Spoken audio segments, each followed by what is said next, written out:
19장 펴시면 되겠습니다. 출애굽기 19장부터 오늘 좀 긴 이야기를 드려야 될 것 같습니다. 19장 이 19장은 이스라엘 백성이 이집트 땅에서 나온 지 3달째 되었을 때 나타났던 일이죠. 이제 르비딤을 떠나가지고 시내 광야에 이제 드디어는 들어섰습니다. 그리고 시내 광야 한 가운데 시내산 근처에 이제 이스라엘 백성들이 진을 치고요.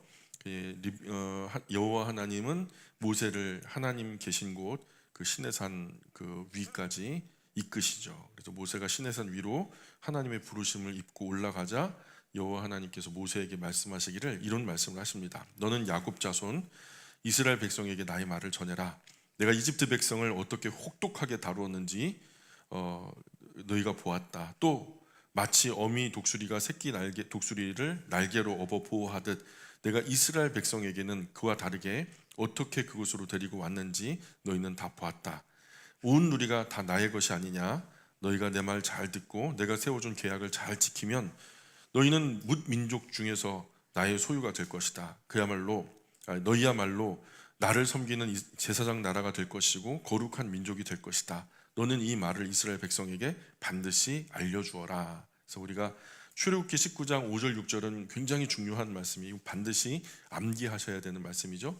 과거 이스라엘 백성들에게 주었지만 이것을 인지하지 못하고 선민 사상에 찌들어서 열방을 향한 선교적인 사명을 그들이 잊었어요. 그래갖고 이방인 마치 지옥불 땔감으로 만들어진, 그래서 물과 기름처럼 그들은 나누어졌고 열방에 대한 선교적인 사명은 사라져버린 지금의 괴물스러운 유대인들이 지금 있는 것이죠. 그래서 우리도 이미 우리가 얻은 구원에 대해서 이제 고착화되고 고인물처럼 썩어가는 그런 어떤 시절에 오늘 한국 교회와 오늘 모든 교회 그리스도인들이 이 말씀을 근거로 우리가 우리의 구원만을 위해서 하나님 오신 것이 아니다. 이것은 열방을 구원하기 위해서 먼저 우리를 부르시고 우리를 선교의 도구로 쓰기 원하시는 하나님의 소망이 담겨 있는 메시지다. 이 19장 5절 6절을 통해서 우리가 알게 되는 것이죠. 그래서 출애굽기 19장 5절 6절은 암송하시는 게 좋습니다. 자, 그리고 모세가 이제 돌아와요. 이스라엘 백성들 장로들을 불러 모아가지고 여호와 하나님께서 자신에게 하신 말씀을 다 그대로 전달합니다. 그리고 이스라엘 백성들은 일제히 여호와 하나님께서 명령하신 것을 우리가 그대로 실천하겠습니다. 그죠? 뭐 지금 여기까지 인도하셨고 그들을 어떻게 윤택하게 그들이 힘으로써 전투하고 전쟁하지 않았죠. 하나님이 대신 싸워주셔서 역사 유래 이런 어떤 그 나라의 신이 수호신이라고 하는 그 나라의 신이 이스라엘 백성을 여호와 하나님 보호하시듯 그렇게 구원하시고 인도하신 신은 역사 유래에 단 한 번도 없었어요. 그런 놀라운 구원과 은혜를 우리가 이제 이스라엘 백성들이 맛보면서 막 고무되어 있어요. 그래갖고 하나님께서 명령하시면 우리가 그대로 실천해야죠 하면서 다들 호응했단 말이죠. 모세는 모든 이스라엘 백성 결의를 다시 여호와 하나님께 가져가서 하나님, 이스라엘 백성들이 다 하나님의 말씀을 옳다 여기고 다 그것에 동의하면서 순복하기로 작정했습니다. 그러니까 하나님 말씀하십시오. 그래서 여호와 하나님 모세에게 이제 말씀하는 거예요. 내가 빽빽한 구름 속에서 너에게 나 자신을 드러내는 까닭은 내가 너와 말하는 것을 듣고 모든 백성이 너를 믿게 하려는 것이다.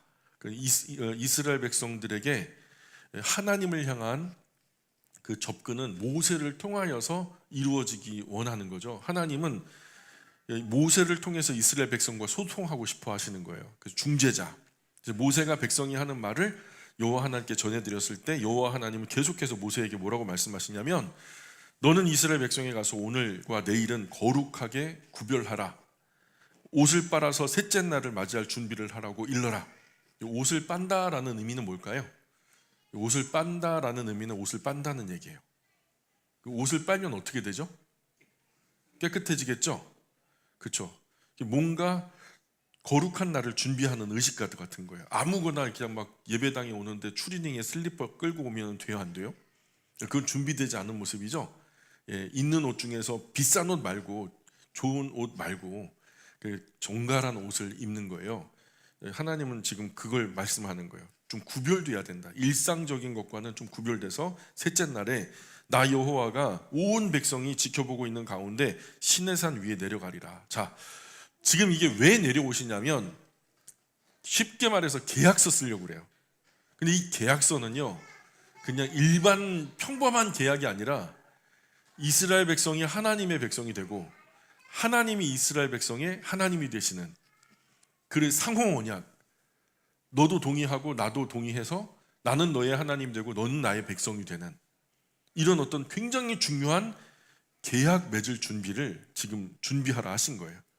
이것은 그냥 남자와 여자가 남은 일생을 함께 하겠다라고 결혼 서약을 하는 것과 같은, 굉장히 그런 결혼 서약을 하는 날 신부는 새하얀 드레스를 입고, 그리고 남편은, 신랑은 아주 그냥 가지런한 턱시도를 입고 서로의 언약을 정중하게 고백하는 거잖아요. 그렇죠? 서약하는 거잖아요. 그래서 지금 하나님께서 그것을 준비하는 거예요. 너는 이스라엘 백성이 가야 할 곳과 가지 말아야 할 곳을 알 수 있도록 산 사방을 돌아가며 표시를 해두고 아무도 산에 오르거나 표시를 해둔 곳을 넘어서지 못하게 해라. 산에 오르는 사람은 반드시 죽임을 당할 것이다. 그런 자는 손을 댈 필요도 없이 돌로 쳐서 죽이거나 활로 쏴 죽여라. 사람이든 짐승이든 살아남지 못하리라. 수장 뿔 나팔 소리가 길게 울리면 이스라엘 백성으로 하여금 산 기슭에 모이도록 하여라 하면서 함부로 하나님이 현현하신 현장에 들어와서, 얼마나 신기해요. 빽빽한 안개가 짙게 깔렸는데 거기에서 하나님이 현현하셨다는 거예요. 막 나팔 소리도 들리고요. 앞으로는 이제 보시면 아시겠지만 천둥 소리, 번개도 번쩍번쩍거리고요. 지상의 안개가요, 한 부분만 진하게 꼈는데 거기서 갑자기 번쩍번쩍 번개가 치고 막 천둥 소리가 막 나고. 그러면 궁금해요, 안 궁금해요? 우리 이용숙 권사님처럼 겁 많으신 분은 무서워서 가까이 못 가죠. 근데 저나 우리 남자 집사님들 같은 경우에는 궁금해가지고 간단 말이에요. 저 뭐야 도대체, 모험심이. 그래, 남자들이 수명이요 여자들보다 현저하게 낮아요. 이런 모험심이 많아가지고, 그러니까 그 빽빽한 구름 속에 뭐가 있나 확인하러 간단 말이에요. 지팡이 짚고. 그러니까 하나님께서 그거를 야 그렇게 하지 마라 하면서 이제 주의를 준 거죠. 그래갖고 이제 산기슭에 모여서 하나님은 산 위에, 산 아래 백성들 그 사이에 오가는 것은 모세. 그래서 모세가 산에서 내려와서 이스라엘 백성에게 돌아와 가지고 여호와 하나님 말씀대로 백성에게 알려주죠. 이스라엘 백성은 거룩하게 구별되기 위해서 그들의 더러운 옷을 빨게 해요. 그래갖고 모세는 백성에게 셋째 날을 위해서 거룩하게 준비해라. 우리가 준비된 모습으로 나아가야 된다. 심지어는 그 셋째 날 하나님과 계약하는 그 날에 우리가 정말로 마음까지도 정결하게 하기 위해서 여인을 가까이 하지 말자 하면서 여인까지도 이제 부부관계도 이제 하지 말라는 거예요. 그리고서 이제 하나님이 시내산에 이제 계약을 위해서 임재하시죠. 현현하시죠. 드디어 셋째 날이 돼요. 셋째 날 아침부터 막 그 빽빽한 안개 속에 천둥이 막 치고 번개가 번쩍번쩍하고 그 빽빽한 구름이 그냥 쫙 깔리는 거예요. 마치 그 큰 드레스가 발을 들여서 이게 산 자락을 덮는 것처럼. 그래서 쫙 깔리는데 그 사이에서 나팔 소리가 빰빠라밤 하면서 크게 울리는 거예요. 머릿속에 상상해 보세요. 짙은 안개가 점점 그 산 기슭으로 내려오고 막 그 안개 속에는 번개가 치고 번개와 더불어서 막 천둥 소리가 나면서 그 천둥 소리를 뚫고서 나팔 소리가 크게 울리면서 진영 한 가운데 있었던 이스라엘 백성들은 전부 다 무서워서 벌벌 떠는 거예요. 이게 사람의 스케일을 넘어서니까요. 그래서 모세가 하나님 맞으려고 진 가운데 이스라엘 백성 데리고 나와서 산 기슭 앞에, 이 백성 앞에 섭니다. 시내산에 자욱한 연기가 휩싸이고요, 여호와 하나님께서 시내산 위 불 가운데 현현하셔요. 직접 내려오신 거죠. 임재하신 거예요. 그리고 연기는 마치 옹기가마에 치솟아 오르는 연기처럼 뿜어 나오고 훅 하면서 위로, 이게 옹기가마 아세요? 옹기가마, 옹기 굽는 가마? 아니면 모르시면요, 조금 있다 끝난 다음에 우리 아내들 아이들 데리고요 찜질방 가보세요. 저기 유람이나 이런데 그 황토 불가마 같은데 가보시면요, 그 숯가마 있잖아요. 거기다가 이제 막 새벽에 불을 때거든요. 그럼 굴뚝에요, 이게 적절한 그냥 하면은 동네 그 아궁이 불 때는 정도면 모락모락 나오죠. 근데 거기서 나오는 이 구름 그 숯가마에서 나오는 이 연기는요, 마치 로켓처럼 막 푹 하고 올라와요. 그게 마치 기둥처럼 보인단 말이에요. 지금 그 얘기를 하는 거예요. 막 시내산 위로 불 가운데 내려오셔서 이 연기가 옹기가마 치솟아 오르는 연기처럼 뿜어져 나오고요. 온 산 전체가 막 뒤흔들리는 거예요. 나팔 소리는 점점 커지고요. 모세가 소리쳐서 여호와 하나님을 불러요. 여호와 하나님, 여호와 하나님 하면서 하나님은요 천둥 같은 큰 음성으로 왜 그러느냐 하면서 대답하시고, 이 성경에 그렇게 기록되어 있어요. 모세는 여호와 하나님, 여호와 하나님 부르고 하나님은 왜 그러느냐, 하나님의 이름을 부르고 하나님은 대답하시고, 이런 일이 있어요, 없어요? 없어요. 나중에 이게 너무 놀라운 사건이라 나중에 신약에서도 이게 또 한번 거론이 돼요. 그가 하나님의 이름을 불렀고 하나님은 그 이름 부를 때 대답하셨다고. 여러분, 하나님 새벽에 이제 디보션 타임에 할 때 하나님 이름 한번 불러보세요. 그럼 하나님이 대답하셔요? 예. 혹시 대답하시는 분 조심하셔야 돼요. 하나님 음성인지 잘 분별하기 어려워. 진이야. 그럼 어떻게 해요? 예, 제가 듣고 있습니다 하면서 이제 사무엘처럼 응답하나요? 자, 어쨌든 이 자리에서 모세가 하나님의 성호를 부르니까 하나님은 천둥 같은 큰 음성으로 모세의 말에, 모세의 호명에 응답하시는 거예요. 그래서 여호와 하나님께서 산 꼭대기에 내려오셔서 모세를 부르십니다. 그러자 모세는 여호와 하나님 음성을 듣고 더욱 그리 올라가고요. 여호와 하나님 모세에게 말씀합니다. 그 대화 속에서 내려가서 이스라엘 백성에게 경고해라. 이스라엘 백성이 나 여호와를 보려고 마구 올라오다가 목숨 잃을까 염려가 된다. 또 나 여호와를 가까이 하는 제사장들도 몸을 깨끗이 하라고 일러라. 그렇지 않으면 나 여호와가 몸소 내려가 그들을 칠지도 모르겠다. 막 그러는 거예요. 예. 이런 일이 왜 자꾸만 하나님께서 두 번이나 거듭 반복해가지고 함부로 가까이 하지 말아라, 막 이런 얘기를 할까요? 그럴 상황이 있었기 때문이겠죠. 꼭 모험심 많은 저와 최인식 집사님 같은 분이 있다니까요. 그래서 무모하게 그냥 올라가고, 뭐 그래서 표식을 해둔 거예요. 표시를 넘어가지 마라. 이 선 넘어가면 큰일 나 하고서 이제 하나님의 현현에 함부로 인간이 접근하지 못하도록. 그래서 모세가 대답합니다. 이스라엘 백성은 이 산 위로 올라오지 못할 겁니다. 이미 앞서 하나님 말씀하셨죠. 그래서 산을 사방을 빙 둘러서 올라오지 못하도록 제가 경계를 짓는 표시를 쫙 해두었기 때문에, 제가 그 말을 이미 해두었기 때문에 백성들은 이 선을 넘어서 하나님께 접근하지 못할 겁니다. 이렇게 얘기했어요. 여호와 하나님 모세에게 말씀해요. 뭐라고 말하냐면 어서 내려가거라. 내려가서 아론과 함께 올라와라. 하지만 제사장들 뿐만 아니라 이스라엘 백성이 마구 이리로 올라오거나 나 여호와께로 가까이 하지 못하도록 하거라. 세 번째 또 경고하시는 거예요.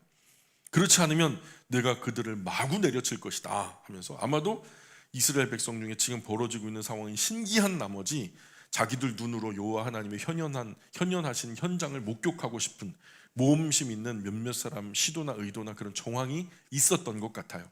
모세는 이스라엘 백성이 있는 곳으로 내려가서 여호와 하나님 말씀을 그대로 전달하면서 경고합니다. 절대로 이 표식을 넘어와서 하나님 현현하신 현장 속에 허락 없이 나오지 마시오 하면서, 그래서 사람의 마음을 감찰하시는 여호와 하나님의 특별한 배려였죠.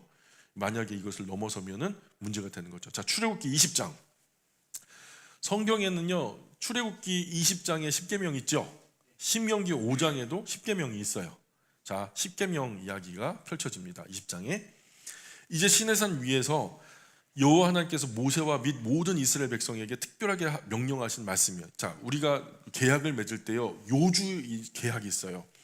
그래서 예를 들어 집 계약을 한다, 전세라고 할 때, 얼마 전에도 저희가 계약서를 썼는데, 갑은 경기주택공사, 을은 이홍용, 이렇게 이제 원로 목사님 이름으로 계약서를 썼단 말이죠. 근데 그 계약서에 제일 굵은 줄로 한 줄이 나와요. 이게 어떤 계약이냐? 전세에 관한 이야기다. 이 전세 비용은 얼마다? 몇 년 기간과 금액이 굵은 글씨로 나오잖아요. 그래서 지금 이 외의 조약 사항들은 뒤에 아주 깨알 같은 글씨로 막 있어. 이게 어떤 경우에 어떻게 되고 저런 경우에 저렇게 된다라는 이야기가 구구절절히 몇 페이지에 걸쳐 나오지만 요주의 계약의 요지는 앞에 한 면에 딱 나온단 말이에요. 그 굵은 글씨가 곧 뭐냐? 십계명이라고 보시면 좋아요. 십계명은 이거는 뛰어넘을 수 없는 가장 기본 계약이다. 기본 계약이다. 그래서 하나님께서 이 십계명을 그 모두에 짠 하고서 이제 굵은 글씨로, 빨간색 굵은 글씨로 밑줄 쫙 하면서 이제 이스라엘 백성들의 지금 우리의 계약은 이러한 계약이다 하면서 큰 소리로 선포하시는 거예요. 나는 너희 하나님 여호와다. 내가 너를 이집트 땅에서 이끌어냈다. 노예였던 너를 내가 해방시켰다. 그러니 하면서 1계명 나오죠. 너는 내 앞에서 나 외에 다른 신들을 모시지 말아라. 두 번째 계명이 나오죠. 너는 신상을 새기지 말아라. 새긴다는 것은 그냥 벽에다 새긴다는 것뿐만 아니라 만들지 말라는 얘기예요. 그래서 위로 하늘에 있는 것이나 하늘에 있는 어떤 형상이나 아래로 땅에 있는 것의 어떤 형상이나 땅 아래 물속에 있는 어떤 것들의 형상이나 그 어떤 것이든지 그 모양을 본떠서 우상을 만들지 말아라. 그리고 그 앞에 절하지도 말며 섬기지도 말아라. 네 하나님 나 여호와는 질투하는 하나님이다. 나를 미워하는 자에게는 그 죄를 갚되 3, 4대 후까지 갚으리라.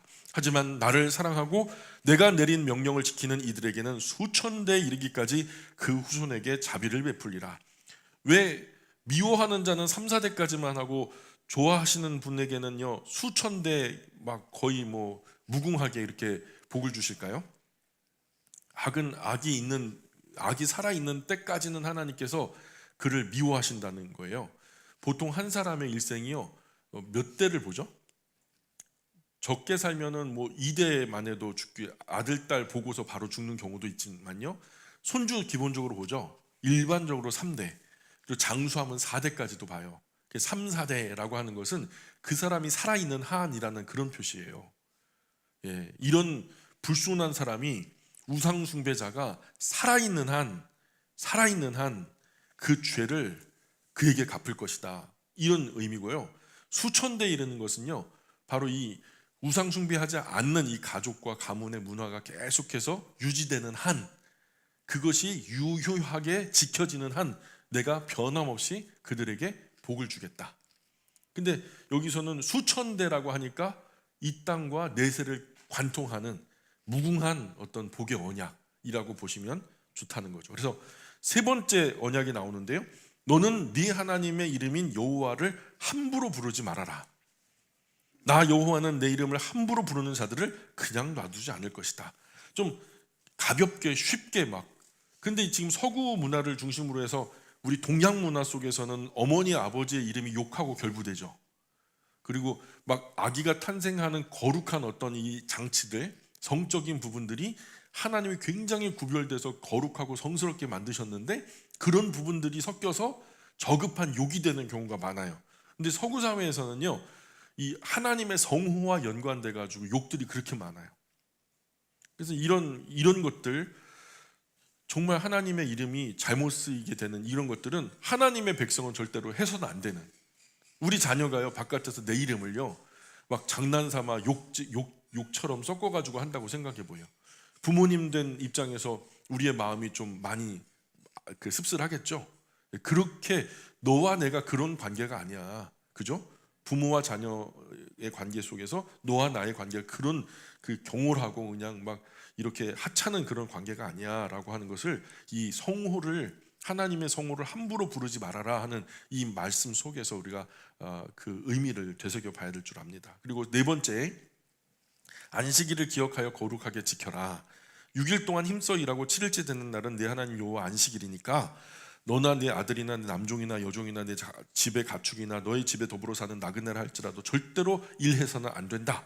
6일 동안 지금 이제 그 예로, 모델로 말하는 것이 왜 그렇게 해야 되느냐? 나 여호와가 6일 동안 하늘과 땅과 바다 그 안에 있는 모든 것들을 만들었다. 1회째 되는 날 그러나 쉬었다. 바로 이것을 너희에게 알려주기 위함이었다. 이렇게 말해요, 하나님이. 왜 하나님이 6일 동안 열심히 세상을 만드시고 7일째 되는 날 쉬셨냐면, 그렇죠, 많이 힘드셨을 거예요. 그래서 쉬셨나요?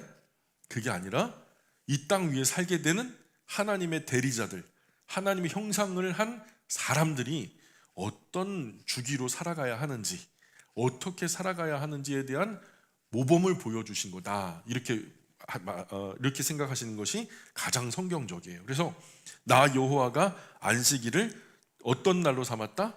기쁜 날, 즐거운 날로 삼았다. 그래서 그 즐거운 날로 거룩하게 구별한 것이다. 그리고 6일 동안은 일하는 거 뭐 시비 안 걸겠다는 거죠. 그러나 7일째는 반드시 쉬어라. 5번째 계명은 네 부모를 공경하여라. 그래야 네 하나님 나 여호와가 너에게 준 땅에서 오래오래 살리라. 그래서 그 부모 몸을 낳아 주신 부모님 공경하라. 그러면은 이 땅 위에 100년 미만 사는 동안 행복하게, 여기서 잘 되고 장수하리라는, 잘 되고라는 것이 행복하다라는 것을 담고 있거든요. 행복하게 잘 살아야지 병들어서 골골백년 하면 되겠어요? 그럼 안 되죠. 100년 사는 보람이 없잖아요. 그러니까 행복하게 오래오래 사는 것이 중요하잖아요. 자, 그런데 이 영혼의 부모님이신 여호와 하나님을 공경하면 행복하게 영원히 산다는 얘기죠. 내가 아버지 집에서 영원히 살리로다 하는 것처럼, 저 시편 23편의 마지막 말씀처럼.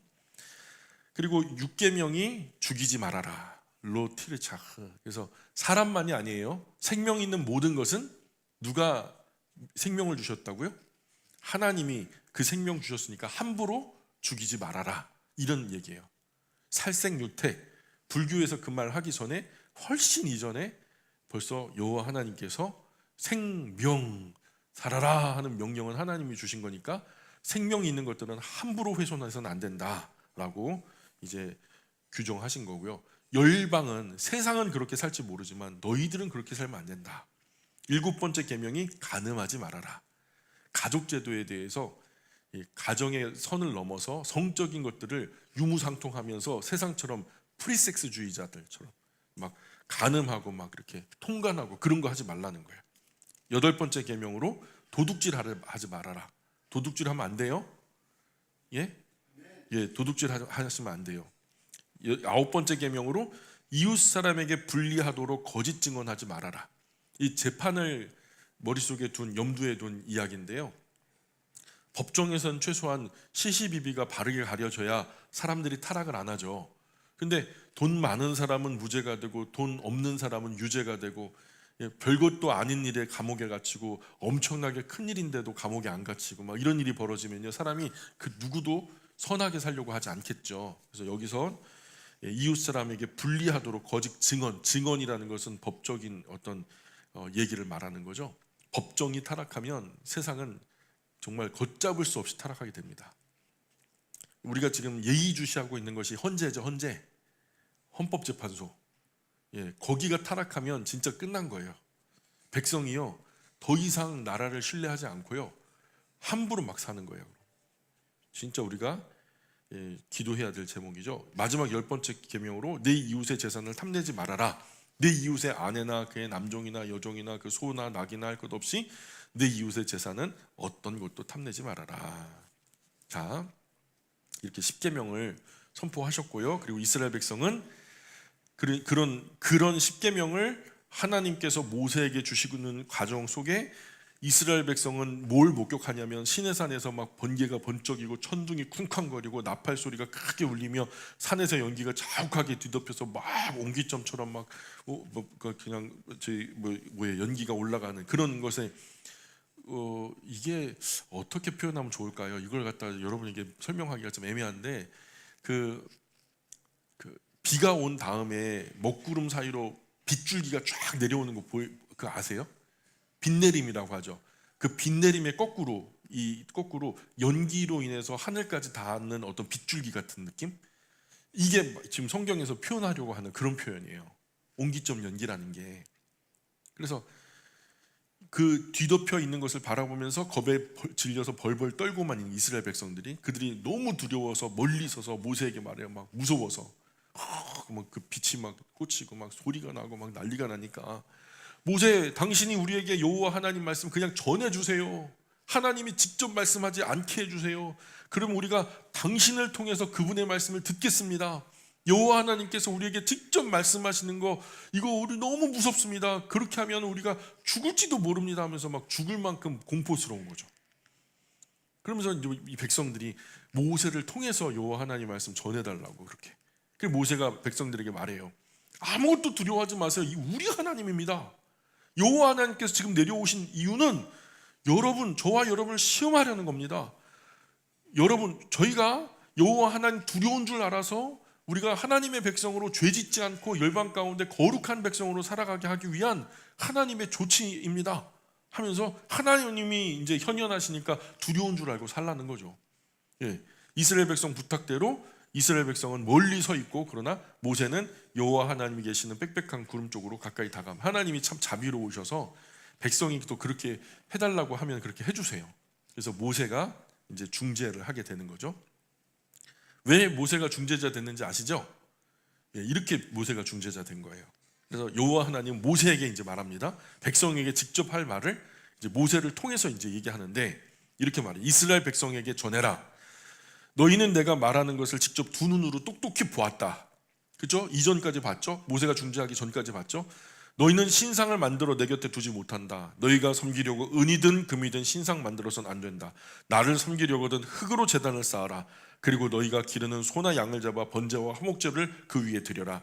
내가 내 이름 부르도록 지정한 곳이면 어디서든지 내가 내려가 너희에게 복을 줄 것이다. 너희가 돌로 제단을 쌓을 경우에는 다듬지 않은 돌로 쌓아야 한다. 정으로 돌을 쪼면 부정타기 때문이다. 또 층계를 밟고 계단으로 올라가지 말아라. 그 위에서 너의 맨살이 드러날까 염려한다. 이런 것들이 다 뭐예요? 하나님께 집중되어진 모든 사람의 관심들을 흩어버릴 수 있는 거예요. 화려한 예배당에 정신 뺏겨서 예수님께 집중하지 못하면 그 예배당은 그 기능이 나쁜 거예요. 정말 좋은 예배당 지었어요. 그래서 야, 저 강대 봐라. 야, 이 편안한 의자 봐라. 이 따뜻한 난로 봐라. 그래서 예배당 때문에 하나님께 예수님께 집중하지 못하게 만드는 것은 부정한 거예요. 무슨 말인지 이해 가세요? 지금 여기서도 층계로 올라가는데 맨살이 드러내 하체. 그때 당시는 뭐 가운이잖아요. 가운을 입고 올라가는데 그들이 속옷에 대한 개념이 빈궁했을 때니까, 그 고대 시절이니까. 백성들은요, 높은 제단 위에 제사장들이 오르락내리락 할 때 그 하체가 드러나는 거예요. 엉덩이도 보이고 말이에요. 그러면은 하나님께 집중되어야 할 백성들의 관심이 흩어져 버린단 말이죠. 하나님께 집중되지 못하게 만드는 모든 요소들을 제하라고 지금 하나님께 말씀하시는 거죠. 정으로 돌을 쪼는데 예쁘게 쪼려고 또 무늬도 놓고 꽃무늬도 놓고 막 이렇게 하면은 그거 감상하느라고 하나님 못 보는 거죠. 21장 가세요. 출애굽기 21장. 자, 이제부터는 세부 시행세칙이 나오는 거예요. 유대 남자 중에 노예에 관한 권리를 얘기해요. 네가 이스라엘 백성에게 선포해야 할 법령은 다음과 같다 하면서 이제 시행세칙 큰 그림의 10계명이 이제 벌써 일면에 개요로 선포됐고요. 이제 세부 사항, 이스라엘이라고 하는 나라가 사회생활을 할 때에 우리가 지켜져야 할, 하나님의 거룩한 백성으로서 지켜져야 할, 준수되어야 할 여러 가지 시행세칙을 얘기하는데, 첫 번째는 유대 사람들 가운데 남자가 노예가 되었을 경우, 너희가 히브리 남자를 노예로 샀을 경우에 최대한 6년 동안만 일을 시킬 수 있다. 7년째가 되는 해에는 몸값을 요구하지 말고 그를 그냥 풀어주어야 한다. 그가 홀몸으로 들어왔으면 홀몸으로 풀어주고 장가 들어왔으면 그 아내도 같이 풀어주어야 된다. 그런데 주인이 그 노예에게 장가 들게 해서 자식을 낳았을 경우에는 그 아내와 자식들은 주인의 소유인 까닭에 노예만 홀몸으로 나가야 된다. 그렇지만 그 노예가 분명하게 나는 주인님과 나의 처자식을 사랑하기 때문에 혼자 나가서 자유로운 몸이 되는 것을 원하지 않습니다 라고 말하면 주인은 그 노예를 하나님 앞으로 데리고 가서 그를 문짝이나 문설주에 바짝 세워놓고 귓바퀴를 송곳으로 뚫어라. 그러면 그는 죽을 때까지 그 주인의 노예가 된다. 노예에 관한 한 유대인 중에 노예가, 하나님의 택한 백성 중에 남자 노예가 있다면 이런 원칙을 지켜야 된다. 이때 당시의 법과는 상당히 진보된 법이에요. 무조건 노예는 다 주인의 것이었는데 이런 경우에는 6년째까지는 부려먹되 7년째는 풀어줘야 된다. 이 혁신적인 거거든요. 이런 경우가 어디 있어요? 세계법 속에서 6년만 노예로 삼는다. 자, 그리고 유대의 여자, 지금 남자에 대한 얘기였고요. 유대인 중에서 여자 노예가 되었을 경우에 그런 때는 어떻게 해야 되느냐? 어떤 사람이 자기 딸을 노예로 팔았을 경우에 남자 노예들처럼 7년째 되는 해에도 자유로운 몸이 되지는 못한다. 그 여인을 아내로 삼으려고 사왔는데 마음에 들지 않을 경우에는 몸값을 받고 내보내라. 또한 결과적으로 그 여인을 속인 것이므로 이방인에게 여인을 팔 수는 없다. 만일 그 여인을 며느리로 삼으려고 할 경우에는 너의 딸과 똑같이 대우해 주어야 한다. 또한 그 주인이 다른 여인을 아내로 맞아들이더라도 먼저 여인에게 먹을 것과 입을 것을 다 대주어야 하며 잠자리를 같이 하는 것도 그쳐서는 안 된다. 이 세 가지 의무를 주인이 지키지 않을 경우에는 그 여인에게 몸값을 요구하지 말고 자유롭게 풀어주어야 한다라고 하면서, 지금 여러분 오늘하고 비교하면 안 돼요. 오늘은 엄청나게 진보된, 이 성경이 발전하면서 그 많은 사람들에게 인권에 관한 개념을 심어주고 이 시민 의식이 굉장히 고차원적으로 지금 발전한 상황이 있어요. 근데 고대법에 의하면 이거는 말도 안 되는 처신이에요. 여자 노예를 이렇게 대우해 준다라는 것은 말도 안 되는 시절에 이런 이야기가 선포되고 있어요. 근데 이 법을요, 나중에 예수님께서 한 단계 더 업그레이드 하시거든요. 예. 자, 계속해서 살인자에 대한 경우는 어떻게 해야 되느냐? 사람을 쳐 죽인 자는 반드시 사형에 처해야 한다. 그러나 일부러 죽인 게 아니고 하나님이 그를 그의 손에 붙인 경우라면, 어떤 경우에는 하나님이 누군가를 시켜서 그를 죽일 수도 있거든요. 다윗 같은 경우에 하나님의 이름으로 골리앗을 쳐 죽이잖아요. 그럼 표면적으로 보면 다윗도 살인자거든요. 근데 이런 경우, 다윗이 골리앗을 쳐 죽인 경우, 하나님이 원하셔서 골리앗을 제거하게 했잖아요. 그런 경우라면 그 사람이 몸 피할 곳을 내가 정해주리라, 이렇게 얘기하잖아요. 그래서 그러나 누구든 나쁜 마음 먹고 흉계를 꾸며서 이웃을 죽였을 경우에는 그가 내 재단으로 도망하여 목숨 부지하려 한다 할지라도 그를 재단에서 끌어내어 반드시 사형에 처하여라. 이렇게 고의적으로 사람을 죽였을 때 어머니나 아버지를 때린 자는 반드시 사형에 처해야 한다. 사람을 유기한 사람, 그 사람을 팔았든 잡아두었든 간에 그는 반드시 사형에 처해야 한다. 그 지금 중국에서 이제 뉴스가 한번 있어서 한번 봤는데, 그 중국에서 시골의 성비가요, 남자가 셋이면 여자가 하나래요. 남자가 셋이면 여자가 하나니까 장가 가는 게 쉽겠어요, 어렵겠어요? 어려우니까 여자를 납치를 한대요.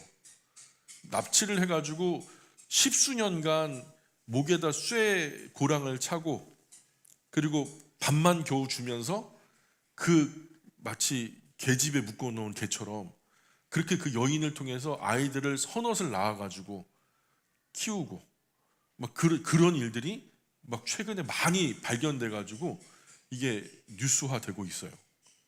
무시무시한 일이죠. 근데 성경에서는 이 인신매매, 납치 이런 거 절대로 안 된다. 반드시 사형에 처해야 된다. 그래서 사람을 유기한 사람, 그죠? 납치한 사람, 그 사람을 팔았든 잡아두었든지 간에 그는 반드시 사형에 처해야 한다. 아버지나 어머니를 우습게 여기는 자도 반드시 사형에 처해야 한다. 그러니까 하나님을 모독하는 만큼이나 부모님을 모독하는 것은 동일한 죄의 무게를 두는 거죠. 그리고 사람을 때린 경우에, 죽이지 않고 때린 경우에는 어떻게 하느냐? 이웃 간에 서로 다투다가 한 사람이 상대를 돌이나 주먹으로 친 경우에 다행히 맞은 사람이 죽지 않았고 자리에 누워 있다가 지팡이를 짚고라도 몸을 움직일 수 있다면 친 사람은 처형을 면한다. 그러나 그 맞은 사람이 누워있는 동안 생활비를 대주어야 하고 완전히 나을 때까지 모든 비용을 때린 사람이 책임져야 된다. 맞죠? 그래야죠. 누구든 남자 노예든 여자 노예든 매로 때려서 그 자리에서 숨지게 했을 때는 반드시 처벌받아야 된다. 다만 매 맞은 노예가 하루나 이틀이라도 더 목숨이 붙어 있으면 그 주인이 벌을 받지 않아도 된다. 그 노예는 주인의 재산이기 때문이다. 지금 이걸 갖다 지금 잣대로 보시면 되게 인권적으로 문제가 있는 얘기잖아요. 근데 당시 법으로 하면 이게 혁신적인 법이었다는 것을 늘 염두에 두고 생각하셔야 돼요. 고대 사회에서는 이건 혁신적인 법이었다는 거예요. 그 사람들이 서로 싸우다가 아이를 가진 여인을 무심코 밀쳐 낙태시켰을 경우에 다른 곳은 다친 데가 없다면 그 여인의 남편이 요구한 대로 반드시 배상해 주어야 한다. 배상액은 재판장의 판결에 따라 결정한다. 하지만 다른 사고가 생겼을 경우 목숨은 목숨으로 갚아야 된다. 눈은 눈으로, 이는 이로, 손은 손으로, 발은 발로, 화상은 화상으로, 상처는 상처로, 멍은 멍으로 갚아야 된다. 이게 여기서 그 유명한 모세법을 갖다 세상 사람들이 인용하기를 눈은 눈, 이인 이, 그 법 나오죠. 근데 당시에는요, 눈만 다쳤는데 눈이 아니라 목을 잘라버려요. 실수로 이렇게 투닥투닥 하다가 이빨이 부러졌는데 일을 하는 게 아니라 사람을 칼로 찔러 죽여버린다니까요. 그러니까 이게 행한 대로만 갚는 게 아니라 행한 것보다 10배, 100배로 갚아버리니까 이게 사람의 죄성이거든요. 근데 그런 시절에 눈에는 눈으로만, 이에는 이만큼만, 손에는 손만큼만, 발에는 발만큼만, 화상은 화상만큼만, 상처는 상처만큼만, 멍에는 멍만큼만 갚아야 된다라고 말하는 거예요. 그래서 누구든지 자기 남자 노예나 여자 노예 눈을 때려서 멀게 하였을 경우 눈을 멀게 한 대가로 그 노예를 풀어줘야 된다. 그 남자나 또 남자 노예나 여자 노예 이를 부러뜨렸다면 그 이를 부러뜨린 대가로 그 노예 풀어줘야 된다 하면서 당시로서는 상상할 수 없는 엄청난 이야기를 하고 있는 거죠. 또 황소가 사람을 들이받았을 경우에, 여러분 집에 황소 없죠? 황소가 어느 집 황소가 여자든 남자든 사람을 뿔로 받아 죽였을 경우에 황소는 반드시 돌로 치어 죽여야 된다. 사람 죽인 황소, 예를 들어 이걸 갖다 그대로 해가지고 내 개가 다른 사람을 물었어요. 근데 그 사람이 죽어버렸네? 그럼 어떻게 해야 돼요? 이 법대로라면 반드시 돌로 쳐 죽여야 되는 거예요. 그렇죠? 그리고 그 고기를 먹어서는 안 된다. 그러나 황소의 임자에게는 죄가 없다. 그러나 그 황소가 본래 잘 받는 버릇이 있어서 그 임자에게 주의를 받았음에도 불구하고, 주의를 주었음에도 불구하고 그 황소를 잘 단속하지 않았기 때문에 여자든 남자든 사람을 들이받아 죽였다면 황소를 돌로 쳐 죽이고 그 임자도 사형에 처해야 한다. 우리 개는 순해요. 안 물어요. 그러다가 이 목줄 안 메고 다녔다가 애 막 덮쳐가지고 애가 죽어버리는 사건이 있었잖아요. 그러면은 개만 죽이는 게 아니라 그 주인도 처벌을 해야 된다는 거예요. 성경에서는 그 임자도 사형에 처해야 된다. 분명히 소가 받는 버릇이 있고 사람을 해칠 수 있는 가능성이 있음에도 불구하고 주의하지 않아가지고, 묶어두지 않아가지고 그 소가 사람을 죽였다. 그러면 그 임자도 사형에 처해야 된다. 이렇게 말하는 거예요. 그래서 하지만 배상금을 요구해 오는 경우에는, 그죠? 피해를 당한 입장에서 그 사람이 죽은들 무슨 의미가 있겠어요? 안 죽어도 괜찮다. 그러나 이것은 민사적으로 우리가 이미 죽은 사람 다시 살 수는 없는 것이고 앞으로 살아갈 삶이 막막하니까 이것을 위해서 우리가 민사적으로 좀 목숨값을 배상해 주시면 좋겠다. 배상금을 허락한다면 그 배상금을 내야 된다. 원하는 만큼의 배상금을 합의해서 내야 된다. 또 황소가 남의 집 딸이나 아들을 들이받아 죽였을 경우에도 그 임자를 똑같은 법으로 다스려야 한다. 만약 어느 집 여자 노예나 남자 노예를 황소가 들이받아 죽였을 경우에는 황소 임자가 죽은 노예 몸값으로 은 30세겔을 그 주인에게 물어야 하며 들이받은 황소는 돌로 쳐 죽여야 한다라는, 지금의 잣대로 보면 이해가 안 된단 말이죠. 주인과 종의 어떤 그 개념 자체가, 그러니까 항상 고대법이었다는 것을 염두에 두시고 생각하셔야 된다는 거예요. 얼마 전에 여자 국회의원 한 분이 성경에서 그런 사람은 돌로 쳐 죽이라고 했는데 그럼 돌로 쳐 죽일까요? 막 그러더라고요.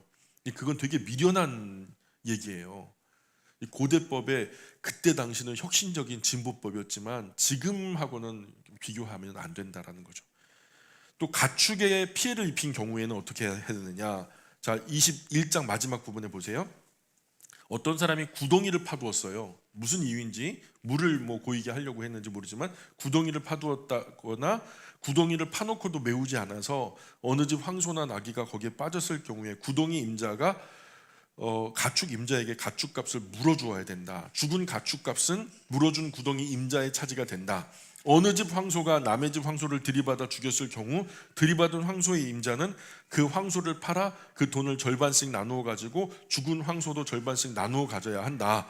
그 황소가 본래 들이받는 버릇이 있는 줄 알고도 임자가 황소를 잘 단속하지 않았다면 그는 살아있는 황소를 대신 주고 죽은 황소를 가져와야 한다 하면서 자기 재산, 가축이 어떤 그 버릇이 있는지 습관이 있는지를 잘 알아서 관리 똑바로 해라. 남들에게 피해가 되지 않도록, 이런 얘기인 거예요. 22장으로 건너가 볼까요?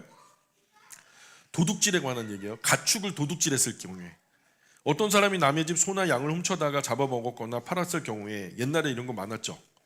예, 가축설이. 소는 한 마리 5마리로 배상해 줘야 된다. 양은 한 마리 4마리로 배상해 줘야 된다. 도둑질하면 손해예요, 아니면 이익이에요? 반드시 손해가 되게 하는 거예요. 반드시 손해. 도둑질하는 것은 순간 좋을지 모르지만 결국에는 손해가 되게 하는 거예요. 이게 하나님의 원리예요. 도둑이 집을 뚫고 들어오는 것을 보고 그 도둑을 때려 죽였으면 그를 죽인 죄가 없다. 그럼 뭐 부지불식간에 갑자기 막 당황해가지고 그럴 수 있잖아요. 하지만 날이 밝은 뒤에, 그죠? 분명히 도둑이야. 주인을 봤으니 무서우니까 도망가겠죠? 그런데 그런 일이 벌어졌어요. 못 가게 도망가고 막 때려 죽였단 말이에요. 예. 그래서 날이 밝은 뒤에 그런 일이 벌어졌으면 죽인 사람에게 책임이 있다. 도둑질한 것은 반드시 다 갚아야만 한다. 도둑질한 자가 가진 것이 아무것도 없으면 자기 몸을 팔아서라도 갚아야 한다. 만약 훔친 것이나 소나 낙이 양이거나 간에 산채로 그 도둑의 집에서 발견된 경우에는 그 갑절로 갚아내야 한다. 그러니까 도둑질하면 절대 손해다. 도둑질하지 말라, 이런 얘기예요. 자, 농작물 피해를 입혔을 경우에, 누구든 가축을 놓아 기르다가 남의 남새밭이나 포도원에 들어가 뜯어 먹게 하였을 경우에, 그죠? 가축 주인은 자기 남새밭에서는 나는 것 중에서 가장 좋은 것, 자기 밭에서 나는 가장 좋은 것, 자기 포도원에서 나는 가장 좋은 것으로 그 손해를 대신 배상해 주어야 한다.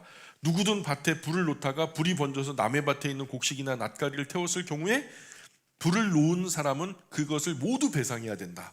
과거에는 이제 알곡을 갖다 베어가지고요, 마를 때까지 이렇게 세워놓거나 아니면은 집 모양으로 쌓아놓잖아요. 근데 거기에 불 붙으면 어떻게 해요? 한 해 농사 다 망쳐버리는데, 그렇게 되면 자기 집의 가장 그 열매 중에서 좋은 것들로 그만큼의 상응하는 배상을 해줘야 된다. 그죠? 그리고 맡긴 것을 잃어버렸을 경우에, 장로님 저 이것 좀 맡겨주세요. 그래서 맡겼어요. 근데 장로님이 이제 맡은 사람이에요. 자, 돈이나 물건을 이웃에게 맡겨뒀는데 그 이웃집에 도둑이 들어서 그 돈이나 물건을 잃어버렸을 경우에, 도둑이 잡히면 주인은 도둑에게 갑절로 배상을 받을 수 있다. 하지만 도둑이 잡히지 않았을 경우 잃어버린 사람은 하나님 앞에 가갖고 자기가 그 돈이나 물건에 손댄 일이 없는지를 조사받아야 된다. 뭐냐면 맡았는데 어떤 경우가 있어요? 도둑이 와가지고 훔쳐갔어요. 그리고서 사실은 도둑이 아니라 내 주머니에 있을 수 있잖아요. 그러니까 하나님 앞에 가가지고 틀림없이 이게 도둑 맞았다라고 확인을 하라는 거예요. 조사를 받아서. 소나 낙이나 양이나 옷가지나 어떤 것이든 잃어버린 물건에 대하여 소유권 시비가 생기면 그 물건을 가지고 있는 사람과 잃어버렸다라고 주장하는 사람이 모두 하나님 앞에 같이 나아가라.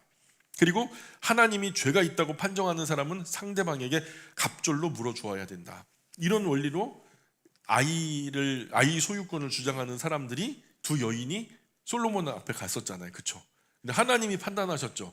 그 지혜의 영이신 하나님께서 대신 판단하게 하셨어요. 그 본성에 물으셔서 하나님 이런 방법으로 판단하시는 거죠. 어떤 사람이 소나 낙이나 양이나 간에 어떤 가축을 이웃에게 맡겨 지켜달라고 부탁했는데 그 가축이 죽었거나 사지가 부러졌거나 보는 사람 없는 사이에 끌려갔을 경우에, 가축을 맡았던 사람은 가축을 맡긴 사람과 이웃 앞에서 맡은 가축에 손을 댄 일이 없다라고 여호와 하나님의 이름을 두고 맹세하여야 한다. 그러면 가축 주인은 그 이웃의 말을 믿어야 하며 그 이웃은 물어주지 않아도 된다. 근데 이게 만약 이 과정에서 거짓말로 여호와 하나님의 이름으로 맹세를 했단 말입니다. 그러면 누가 판단하실까요? 여호와 하나님 판단하시는 거죠. 진짜 훔쳐갔단 말이에요. 진짜 잃어버렸단 말이에요. 내가 여호와의 이름으로 맹세합니다. 그런데 이게 거짓말이야. 그럼 누가 대신 갚으실까요? 여호와 하나님이 갚으신다. 신원하시는 하나님이라. 하지만 도둑 맞은 것이 확실하면 가축 맡았던 이웃이 가축 임자에게 물어주어야 한다. 만약 가축이 맹수에게 찢겨 죽었으면 그 주인에게 증거물을 보여줘야 하고 그 찢겨 죽은 가축에 대해서는 물어줄 필요가 없다. 이웃에게 가축 빌려왔는데 그 가축 주인이 없는 사이에 사지가 부러졌거나 죽었을 경우에는 빌려온 사람에게 사람이 물어주어야 된다. 하지만 가축 주인이 같이 있었다면 물어줄 필요가 없다. 그것이 세를 내온 가축이라면 이미 쇳돈을 물었을 것이므로 배상할 책임이 없다. 이렇게 말해요. 자, 처녀를 범하였을 경우에, 처녀를 강간하는 게 아니에요.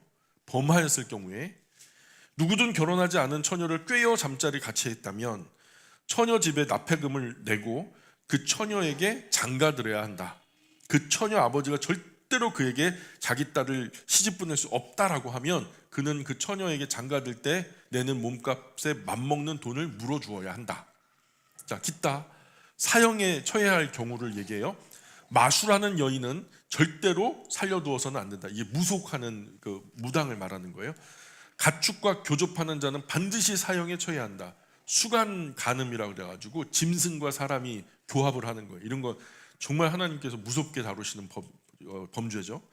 홀로 하나이신 여호와 외에 다른 신들에게 희생 제사를 드리는 자는 너희 중에서 반드시 죽여야 한다. 우상 숭배는 이스라엘 가운데 없다. 그리고 이제 이어서 약자 보호법. 이스라엘 경내에 약한 사람들 있죠. 연약한 사람. 너희는 너희와 더불어 살아가는 나그네, 뜨내기. 뜨내기가 뭐예요? 그냥 어떤 거처 없이 여기저기 왔다 갔다 하는 그죠? 그런 뜨내기를 못 살게 굴거나 짓누르지 마라. 압제하지 마라. 너희도 이집트 땅에서 그렇게 더불어 살지 않았냐? 너희는 과부와 고아를 학대하지 마라. 지금 여기서 세 연약한 사람들의 그 모습이 나오죠? 누구죠? 나그네, 그리고 고아, 과부, 이런 사람들. 이 3대 약자들이에요. 너희가 그들을 학대하여 그들이 살려달라고 내게 울부짖으면서 호소하면 나는 반드시 그들의 호소를 들어줄 것이다. 내가 분통을 터뜨려 너희를 칼에 쓰러뜨리지 않게 해라. 그러면 너희 아내는 과부가 되고 너희 자식들은 고아가 되리라. 무슨 말인지 이해 가시죠?